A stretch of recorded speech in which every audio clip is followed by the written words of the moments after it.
Assalamualaikum warahmatullahi wabarakatuh. Selamat siang.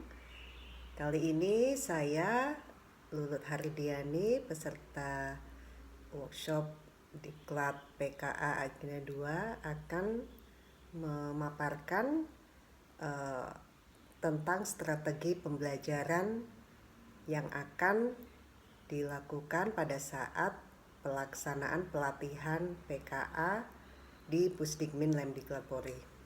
Untuk itu, mari kita bahas satu persatu.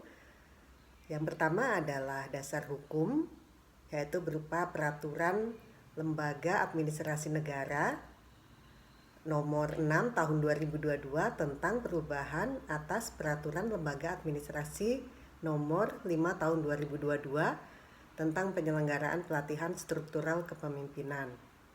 Lalu yang kedua adalah Keputusan Lembaga Administrasi Negara nomor 1 K.1 PDP tahun 2023 tentang kurikulum pelatihan struktural kepemimpinan.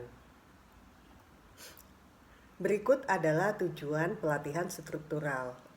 Adapun tujuan pelatihan struktural itu sendiri adalah penyelenggaraan pelatihan ini bertujuan untuk mengembangkan kompetensi peserta dalam rangka memenuhi standar kompetensi manajerial jabatan struktural. Selanjutnya, ini adalah kompetensi kepemimpinan administrator. Kompetensi kepemimpinan kinerja guna menjamin terwujudnya akuntabilitas jabatan administrator. Ini adalah kompetensi yang diharapkan dari setiap peserta PKA yang mengikuti pelatihan ini. Nah, berikut adalah learning journey PKA, di mana pelaksanaan pelatihan kepemimpinan administrator itu dilakukan secara blended learning, yaitu dengan cara online atau jarak jauh dan secara klasikal. Oleh sebab itu dilakukan di beberapa tahap yang akan saya jelaskan dalam learning journey PKA.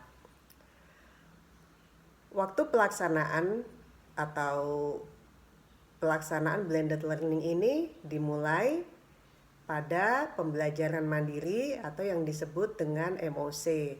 Pembelajaran mandiri ini terdiri dari 66 JP dengan 11 hari pelatihan.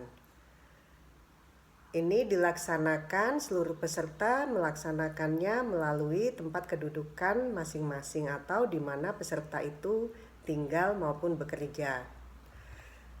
Setelah 11 hari pembelajaran mandiri atau MOC ini dilanjutkan dengan e-learning yang terdiri dari sinkronus dan asinkronus selama total yaitu 102 jam pelajaran selama 13 hari pelatihan. Selama e-learning ini pelaksanaan sinkronus mengambil 30 JP dan asinkronus 72 JP. Pelaksanaan e-learning ini siswa atau peserta didik, peserta pelatihan melaksanakan secara mandiri melalui LMS, Lembaga Administrasi Negara, di mana semua modul pelatihan dan penugasan sudah ada di dalam LMS yang telah disediakan. Seluruh peserta dapat mengakses melalui link yang telah disediakan oleh lembaga penyelenggara. Setelah itu, setelah 13 hari pelatihan selesai, kemudian seluruh peserta melaksanakan pembangunan komitmen bersama. Pada tahap ini dilaksanakan selama 3 hari pelatihan atau 27 jam pelajaran. Pada tahap ini, selama 3 hari ini peserta melaksanakan masih dari tempat peserta masing-masing, namun sudah berkoordinasi atau sudah bertemu dengan mentornya untuk melakukan komunikasi dan koordinasi. Selanjutnya, setelah sebelum memasuki pembelajaran klasikal tahap 1, perlu dijelaskan bahwa pembelajaran MOC atau mandiri, e-learning, dan pembangunan komitmen bersama, peserta masih di tempat kedudukannya masing-masing. Setelah itu, peserta akan datang ke lembaga penyelenggara atau lembaga diklat di mana mereka akan melaksanakan klasikal. Dalam hal ini akan datang ke Pusdikmin pada pelaksanaan pembelajaran klasikal tahap 1. Pembelajaran ini akan dilaksanakan selama 151 jam pelajaran atau 15 hari pelatihan. Pada tahap ini akan dilaksanakan juga pembelajaran kelas dan stula.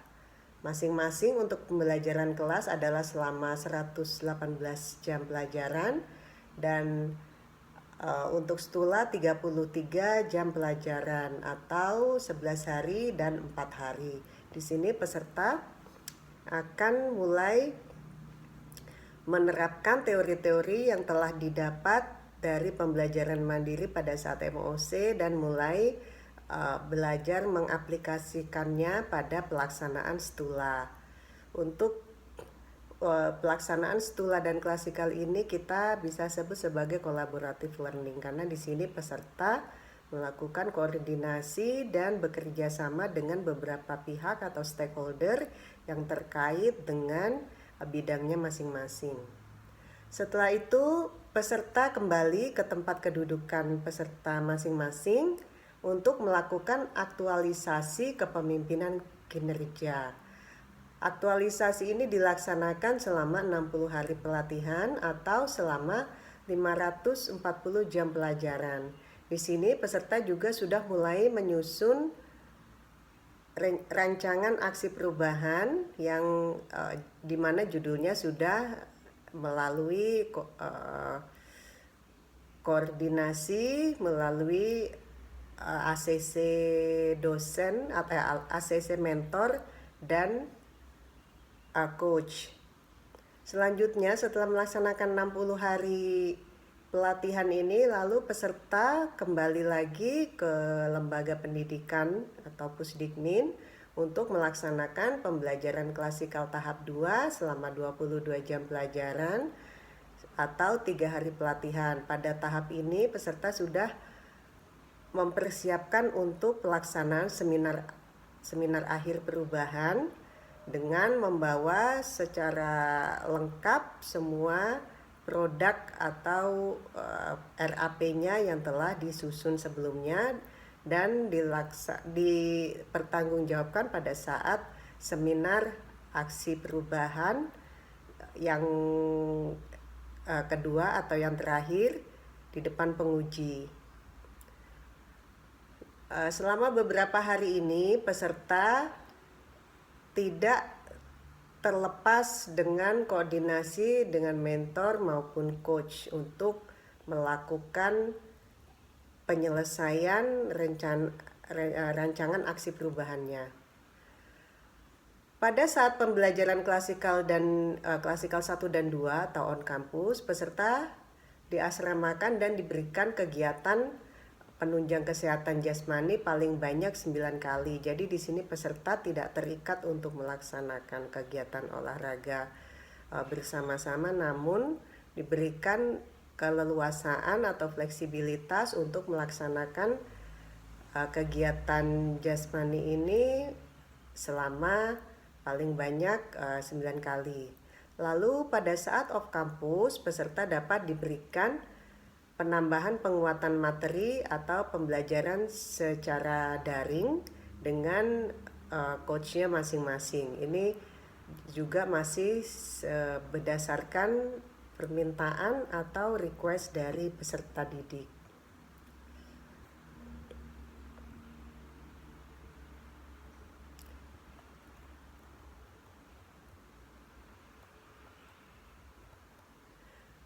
Selanjutnya berikut adalah kurikulum pelatihan kepemimpinan administrator untuk agenda 2 ini. Mata diklat agenda 2 atau kepemimpinan kinerja ini antara lain manajemen perubahan sektor publik, kepemimpinan transformasional, jejaring kerja, dan strategi komunikasi organisasi sektor publik. Jadi pada agenda 2 ini akan terdapat 4 materi pelatihan yang sudah disebutkan tadi, di mana peserta juga sudah mendapatkannya pada saat MOOC dengan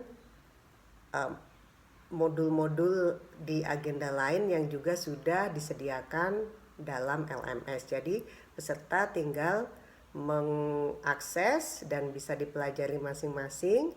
Dan untuk khusus agenda 2 terdapat 4 materi pelatihan.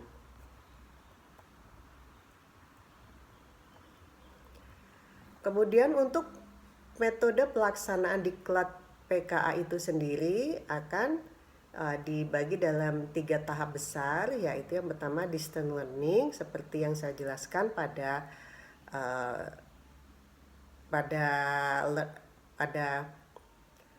penjelasan sebelumnya. Yang kedua adalah blended learning dan yang ketiga adalah klasikal.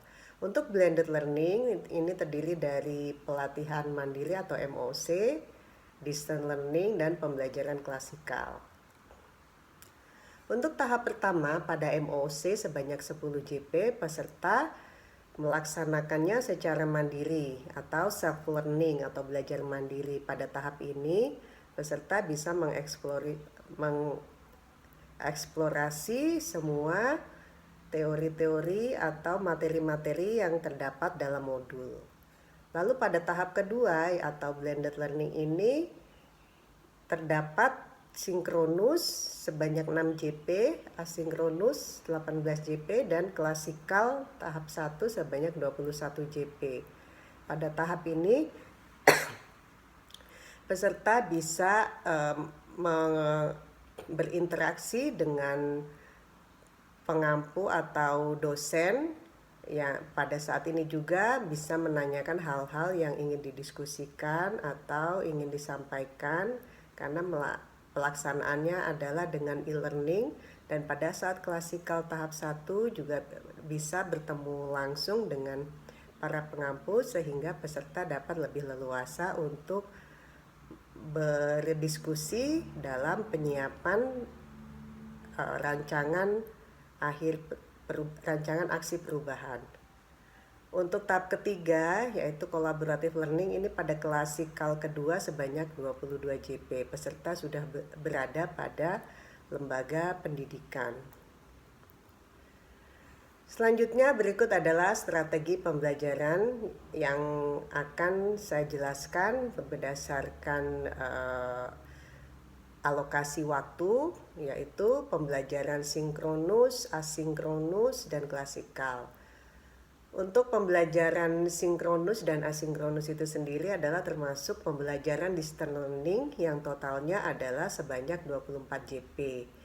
Pada saat sinkronus atau pada tahapan e-learning nanti peserta masih berada di tempat kedudukan peserta masing-masing dan pembelajaran adalah dilaksanakan secara online, terdiri dari 3 kali pertemuan dan masing-masing pertemuan itu adalah sebanyak 2 JP. Dan totalnya adalah 3 hari kali 2 JP adalah 6 JP. Nah, untuk hari pertama ini pada saat sinkronus dosen memberikan pembelajaran secara online atau e-learning dan akan dibahas tentang kurikulum, overview tentang agenda 2, uraian tujuan pembelajaran, dan diskusi atau tanya jawab dengan peserta mengenai pengalaman, pemahaman pembelajaran mandiri, serta juga termasuk pembahasan penugasan-penugasan yang akan diberikan kepada peserta. Di tahap ini hari pertama juga akan dilakukan pendalaman materi agenda 2 tentang manajemen perubahan sektor publik. Di sini peserta diharapkan untuk menyimak dan mengikuti aktivitas serta bisa melakukan diskusi interaktif dan tanya jawab dengan dosen. Selanjutnya pada hari kedua Pada hari kedua, selama waktu yang dialokasikan juga 2 JP, di sini peserta akan diminta untuk memaparkan tugas individu pada hari sebelumnya atau melakukan presentasi, namun karena keterbatasan waktu tidak dilakukan semuanya, akan dilakukan secara random. Jadi perwakilan peserta akan diminta untuk memaparkan dan itu nanti akan dijadikan bahan diskusi oleh peserta lainnya dengan memberikan feedback atau umpan balik terhadap hasil penugasan tersebut. Dan ditambahkan pula juga pendalaman materi oleh dosen, pendalaman materi agenda 2 yaitu tentang kepemimpinan transformasional dan jejaring kerja. Lalu untuk hari ketiga dialokasikan juga waktu 2 JP untuk pemaparan tugas kelompok pada hari kedua dan pembahasan serta diskusi dan feedback dari kelompok yang lain. Dan pada akhir sesi akan dilakukan juga pendalaman materi agenda 2 tentang strategi komunikasi organisasi sektor publik. Selanjutnya untuk kegiatan asinkronus,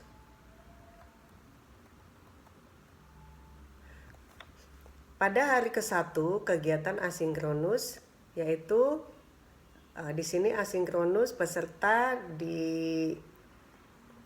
untuk belajar tanpa kehadiran dosen dengan melaksanakan atau mengerjakan tugas-tugas yang telah diberikan.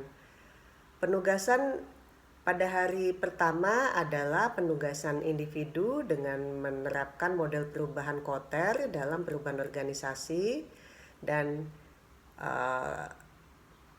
kemudian mengidentifikasi gagasan kreatif dan membuat analisa pentahapan pelaksanaan perubahan dengan model Kotter. Lalu untuk hari kedua adalah penugasan kelompok dengan dosen nanti akan membagi kelas menjadi 2 kelompok dan masing-masing kelompok melakukan membuat tugas untuk melakukan analisis keberhasilan dan kegagalan dalam perubahan organisasi.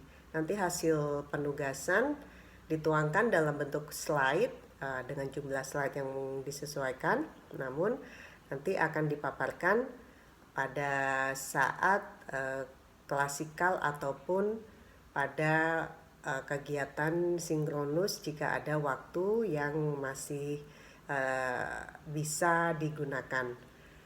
Untuk hari ketiga asinkronus adalah 4 JP diisi dengan penugasan individu dengan membuat video testimoni dengan topik berubah untuk tetap berkinerja di masa pandemi. Jadi kita flashback ke masa sebelumnya bagaimana perubahan itu terjadi dan di sini saya rasa semua peserta bisa telah merasakan bagaimana dampak ataupun impact yang dirasakan pada saat masa-masa pandemi saat itu. Dan di sini nanti peserta diminta untuk memberikan video testimoni dengan tidak lupa untuk memberikan analisa-analisanya, di mana hasil tugas pembuatan video ini durasinya adalah maksimal 5 menit. Jadi intinya adalah pada pembuatan video ini peserta diminta untuk membuat uraian bagaimana pandemi terjadi dan pengaruhnya terhadap kinerja organisasi, serta mengidentifikasi perubahan apa saja yang telah dilakukan untuk memastikan bahwa organisasi tetap berjalan atau tetap memiliki kinerja. Selain itu, diharapkan juga peserta membuat analisa penerapan perubahan tersebut dari perspektif materi agenda 2. Selanjutnya untuk pembelajaran klasikal yang akan dialokasikan waktunya adalah sebanyak 21 JP pada pelaksanaan kegiatan klasikal ini hanya 2 hari pelatihan atau dua kali pertemuan, yang masing-masing pertemuan pertama adalah 9 JP dan pertemuan kedua adalah 12 jam pelajaran. Untuk pertemuan hari pertama yang akan dilaksanakan di lembaga pendidikan, di sini peserta menghadiri kelas dan dosen dan peserta berada di satu ruangan kelas, dan topik bahasan ataupun kegiatan yang akan dilakukan antara lain adalah melakukan pendalaman materi dengan metode yang menarik. Di sini akan dilaksanakan tanya jawab, diskusi, atau membahas esai yang telah dibuat peserta, dan lalu juga ada penguatan materi yang telah diberikan sebelumnya, yaitu materi agenda 2. Lalu juga dilaksanakan kegiatan-kegiatan lain yang sifatnya adalah memberikan motivasi. Demikian juga pada hari kedua, pada saat pelaksanaan klasikal nanti, pelaksanaan pembelajaran dilaksanakan di kelas dengan metode siswa atau peserta dengan dosen melaksanakan kegiatan belajar mengajar melalui metode ceramah, diskusi, tanya jawab, role play, ataupun kegiatan lainnya yang bisa membangun atau menstimulasi peserta untuk bisa berpikir kreatif ataupun membuka ruang-ruang diskusi terkait dengan materi yang dipaparkan pada agenda 2 ini. Di sini peserta bisa mengeksplorasi apabila ada hal-hal yang perlu disampaikan atau didiskusikan dengan dosen secara langsung. Demikian tadi sekilas strategi pembelajaran yang akan dilakukan di Pusdikmin Lemdiklat Polri.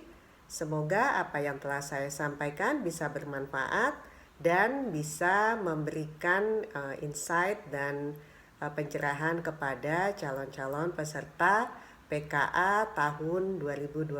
Sampai jumpa. Terima kasih. Saya akhiri. Wabillahi taufiq wal hidayah. Wassalamualaikum warahmatullahi wabarakatuh.